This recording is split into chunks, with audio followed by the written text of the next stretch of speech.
Allez, c'est parti. Première manche, donc question à 1, à 2 et 3 points. En général, les questions à 3 points sont un peu plus difficiles. Ouvrons les buzzers de Jean-François, Evelyne, Benoît et Marc.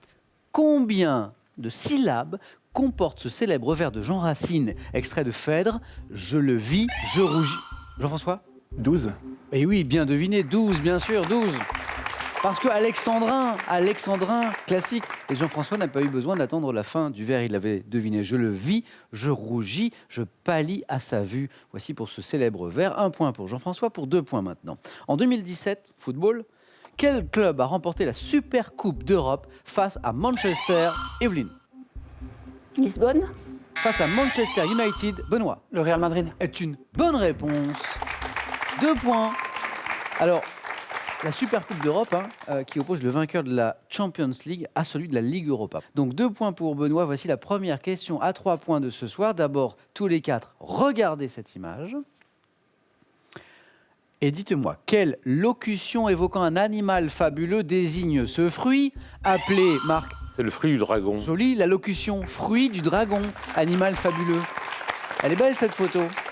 Désigne ce fruit appelé pitaya dont la chair parsemée de graines, vous le voyez, se consomme à la cuillère, le fruit du dragon. 3 points pour notre champion Marc. 1 point ici en 1979. Quelle fusée portant le nom d'une... Ariane. Bonne réponse d'Evelyne. Oui, 1 point, ça y est. Tout le monde a débloqué son compteur. On diffusait, boum, Ariane. Evelyne, bravo. Hein.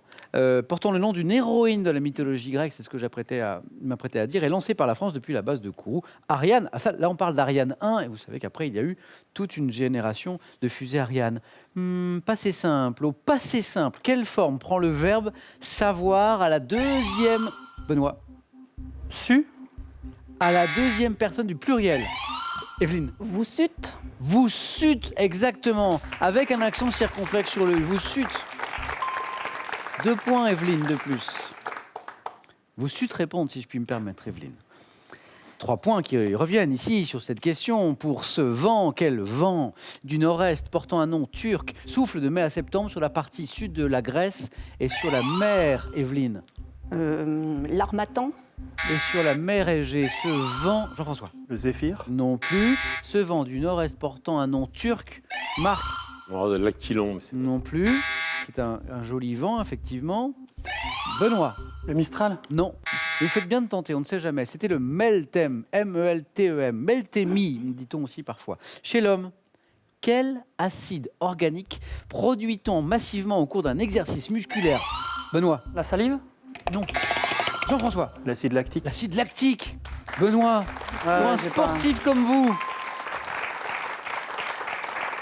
Quel acide organique produit-on massivement au cours d'un exercice musculaire intense, entraînant ainsi l'apparition de crampes? Il faut savoir que Benoît, quand il fait du sport et donc de la pelote basque, lui, c'est surtout la salive. Donc il doit discuter beaucoup, sans doute, pendant l'exercice. Acide lactique, oui. C'est Jean-François qui m'a donné la bonne réponse et qui marque 1 point de plus. Nous sommes en 1979. Quel chanteur français vend 25 millions d'exemplaires dans 50 pays, pas mal, de son tube disco Born to Be? Evelyne? Hernandez. Patrick Hernandez. Born to Be Live. Alive. Patrick Hernandez, écoutez. Connaissez.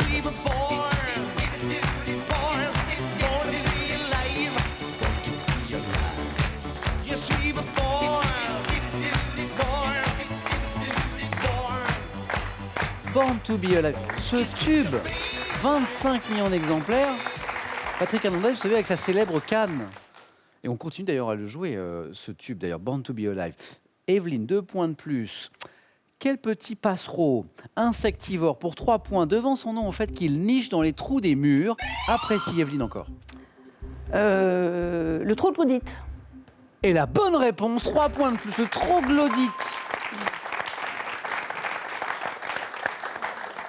Ça a mis un tout petit peu de temps à revenir. Et Oui. demi-seconde de plus, la main passait troglodyte. Troglodyte mignon, dit-on aussi parfois. Et qu'il apprécie les jardins en hiver. Troglodyte.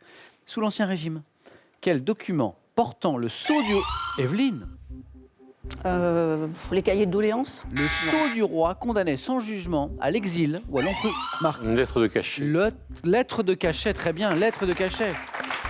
Donc il condamnait, quand il y avait le cachet du roi, sans jugement, sans jugement à l'exil ou encore à l'emprisonnement. C'était la lettre de cachet redoutée à l'époque, bien entendu. Quel style artistique, devant son nom à une exposition internationale organisée à Paris en 1925, se caractérise, Jean-François, Surréalisme. par des lignes droites, Marc? L'art déco. Exactement, l'art déco, ligne droite et dépouillée. La date de l'exposition universelle était importante, la 1925, c'est bien l'art déco. Marc, 6 points, à 2 points d'Evelyne qui est au bord du 4 à la suite. Tout le monde est dans la course. Pour les gourmands, quel est ce ragoût alsacien fait de viande, de légumes divers? Evelyne, Le bec-au-feu. Ou un truc comme Est ça, une- bec-off. mais c'est pas un truc comme ça. C'est la bonne réponse, Evelyne. Vous êtes qualifiée. Vous êtes qualifiée pour le 4 à la suite.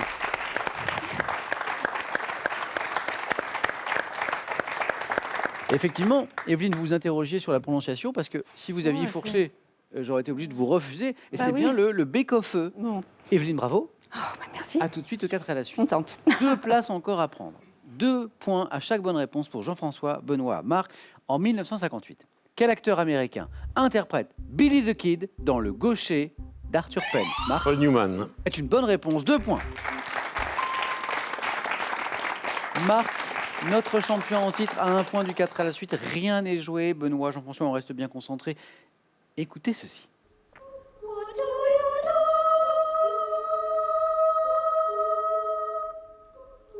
In April I open my bill. In May I sing night and day.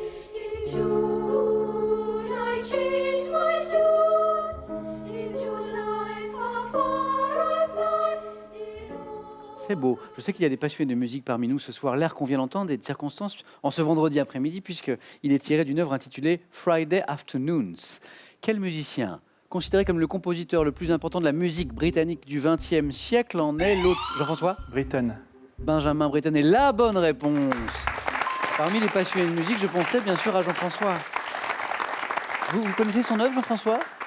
C'est très beau ce qu'on vient d'écouter. Dans quel édifice d'Avignon peut-on admirer le plafond de Mélèze? Jean-François? Le Palais des Papes. Encore une bonne réponse, 2 points. Le Palais des Papes. Peut-on admirer le plafond de Mélèze décoré de la chambre du cerf où travaillait Clément VI, le Palais des Papes? Toujours pour 2 points. En cyclisme, quelle expression composée avec le mot roue signifie pour un coureur de se laisser aller en ne donnant qu'un coup de... Marc? Sucer la roue. Ah non, se laisser aller en ne donnant qu'un coup de pédale. Benoît? Roue libre. Roue libre, c'est ça. 2 points de plus pour Benoît. Sucer la roue est une expression juste en vélo, mais il s'agit plutôt de prendre l'aspiration d'un autre cycliste pour se protéger du vent. La roue libre, c'est quand on se laisse aller en donnant donc un coup de pédale de temps à autre. 2 points de plus pour Benoît. Quel équipement utilisé pour la traversée en hauteur d'un obstacle au moyen d'une corde tendue porte un nom évoquant une province d'Autriche? Jean-François? Slackline. Non. Évoquant une province... La tyrolienne. Marc, la tyrolienne est une bonne réponse et vous êtes qualifié. Notre champion Marc qualifié pour un 4 à la suite. La tyrolienne. En médecine, quel synonyme de syndrome de Gélineau désigne l'affection se caractérisant par de brusques accès de sommeil? Brusques accès de sommeil en médecine, on parle de... Jean-François. Narcolepsie. Si c'est une bonne réponse, vous êtes qualifié, Jean-François. C'est une bonne réponse, vous êtes qualifié pour le 4 à la suite. Benoît, vous n'avez pas souffert de narcolepsie, vous étiez bien Non, avec non, nous non, là. ça va, j'étais Mais là, Non, mais mais j'ai bon, bien vu, j'ai C'est bien pas vu. évident. Benoît, un grand merci. Bon retour à Itsassou. Merci. Un grand coucou à Haritz, votre petit-fils d'un an qui nous regarde, j'en suis sûr, ce soir.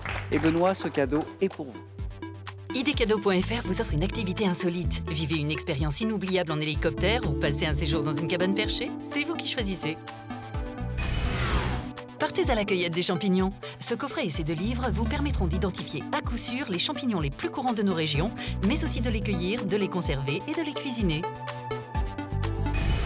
Vous avez envie de venir jouer sur notre plateau, n'hésitez plus, passez nos tests de sélection, inscrivez-vous sur qpuc.tv ou par courrier à cette adresse, regardez, question pour un champion, CEDEX 2208 99 220 Paris Concours. Notre équipe sélection arrive dans les villes de Marseille, Paris, Strasbourg en janvier, Brest, Reims et Toulouse en février. Allez, à vous de travailler un petit peu maintenant, pas pour rien, vous jouez pour 25 000 euros, quand même, 25 000 euros avec cette question que je vous rappelle. Alors, les passionnés de BD vont la trouver très facile. Dans l'album Astérix Légionnaire, de quelle jeune femme Obélix tombe-t-il amoureux? S'agit-il 1 de Falbala, 2 de Natacha? Bonne réponse, 3243 pour le téléphone et par SMS 1 ou 2 au 7 10 20. Et tirage au sort parmi toutes vos bonnes réponses. Félicitations à Jean-François, à Marc, à Evelyne. On joue, c'est parti, au 4 à la suite.